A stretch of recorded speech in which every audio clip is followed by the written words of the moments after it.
যুবকেরা, আল্লাহর নবী এক তারিখে কাবা বাইতুল্লাহর পাশে আল্লাহর নবী নামাজে রত হয়েছে। নবী আমার নামাজের জন্য খাড়া হয়ে দাঁড়িয়ে আছে, নামাজের জন্য রত হয়েছে। আবু জাহাল দেখে নিয়েছে, আবু জাহাল উতবা সাইবা আল্লাহর নবীকে নামাজ পড়তে দেখে নিয়েছে। আবু জাহাল দৌড়ে দৌড়ে চলে আসে, ও আবু জাহাল, ও উতবা সাইবা, তোমরা শুনে রেখে দাও, ওই মুহাম্মদ ওই কাবা বাইতুল্লাহর পাশে নামাজে রত হয়েছে। চলো চলো চলো, ওই মুহাম্মদকে নামাজ পড়তে দিব না, ওই মুহাম্মদকে বাধা দিব, চলো না চলো। ওই সমাজের দারুণ না দোয়া জায়গা তমকে ওই সমাজে একদম কাফিরেরা আল্লাহর নবীকে কে যেন দুষ্টুমি করিবে, আল্লাহর নবীকে অপমান করিবে, আল্লাহর নবীকে লাঞ্ছিত করিবে। ও মুসলমানেরা, আল্লাহর নবী আমার ওই সমাজে কাবা বাইতুল্লাহর পাশে নামাজে রত হয়েছে। আবু জাহাল উটের পচা নারী ভুঁড়িটা আল্লাহর নবী নামাজে সিজদারত হয়েছে।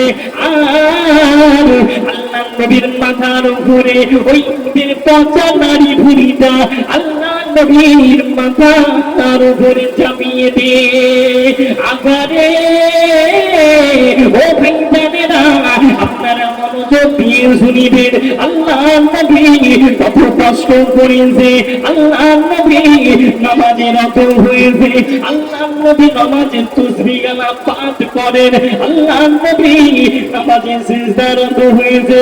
ওই আবু জাহাল, ওই দুষ্ট কাফির আবু জাহাল আল্লাহর নবীর মাথার উপরে উঠে পচা নারী ভুঁড়িটাকে নিয়েছে, আল্লাহর নবীর মাথার উপরে দিয়ে দেয়।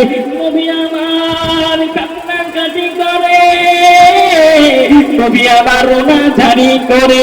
আবু জাহাল উতবা সাইবারা আসতে শুরু করেছে। আজ মুহাম্মদ ওই নামাজে সিজদা থেকে আর উঠিবে না, উঠিবে না। আবু জাহাল আসতে শুরু করেছে।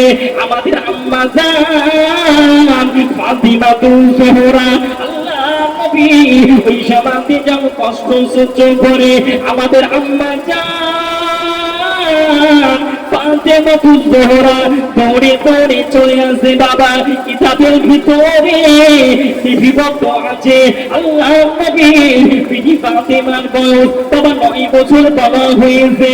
আল্লাহর নবী সাহাবারা আল্লাহর নবীকে দেখে নেয়, আর নবী আমার কষ্ট সহ্য করতে পারে না, পারে না। আমাদের আম্মা জান ফাতিমা দৌড়ে দৌড়ে চলে আসে, গুটি গুটি গুটি গুটি পায়ে আল্লাহর নবীর কাছে চলে আসে, গুটি গুটি হাত দিয়ে ওই কচি কচি হাত দিয়ে বাবা আল্লাহর নবীর মাথা থেকে ওই উটের পচা নারী ভুঁড়িটাকে সরিয়ে দেয়। আল্লাহর নবী কান্নাকাটি করে, আল্লাহর নবী দুঃখ হয়, আল্লাহর নবী নামাজে সিজদা থেকে উঠে যায়, উঠে যায়। নবী আমার ফাতেমাকে টাকার পরে জোরে ধরে দেয়, ও মা ফাতেমা, ও বিবি ফাতেমা, তবে শুনে রেখে দাও, শুনে রেখে দাও, আর যদি তুমি না আসতে আবু জাহাল ওই উতবা সাইবারা আমাকে আমার মাথার উপর দিয়ে এই উটের পচা নারী ভুঁড়িটা সরিয়ে দিত না। ও মা ফাতেমা, তবে শুনে রেখে দাও, জেনে রেখে দাও, ও মা ফাতেমা, আমি তোমার আব্বা জান, আমি তোমাকে এত ভালোবাসি। ও মা ফাতেমা, তবে তুমি কান্নাকাটি রোনা জারি করিবে না। জোরে বলুন, আর একটু আপাতে বলুন না। ও সোনার মানিকেরা, ওই সমাজে আল্লাহর নবীর বিবি ফাতেমা বলতে লাগিলেন, আব্বা জান, আব্বা জান বলে দেন, বলে দেন, তবে আপনি একটা কথা বলে দেন।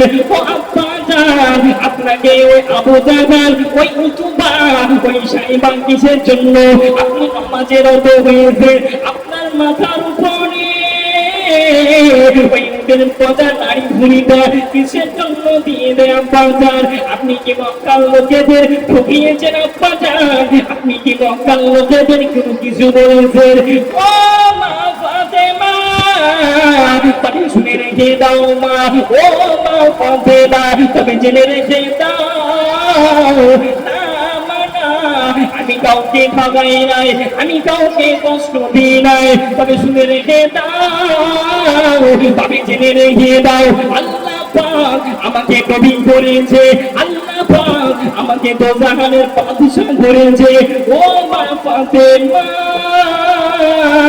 আল্লাহ পাক আমাকে একটা হুকুম দিয়েছে ওই হুকুমটি হলো ইমানের কলেমার প্রচার ও মা ফাতেমা আল্লাহ পাক আমাকে ওই কলেমার প্রচার করতে বলেছে আল্লাহ পাক আমাকে বলেছে ইমানের কলেমাটা ঘরে ঘরে পৌঁছে দিতে ও বিটি ফাতেমা তবে শুনে রেখে দাও আমি হলাম নবী মুহাম্মদ জানিয়ে দিলাম ও বিটি ফাতেমা আমি তোমার নবী জানিয়ে দিলাম আমি তোমার আব্বা জানিয়ে দিলাম আমার শরীরে এক ফোঁটা রক্ত থাকা পর্যন্ত ও বিটি ফাতেমা আমি ইমানের কলেমার প্রচারে কমতি হতে দিব না জোরে বলুন আর একটু আব্বাদে বলুন সুবহানাল্লাহ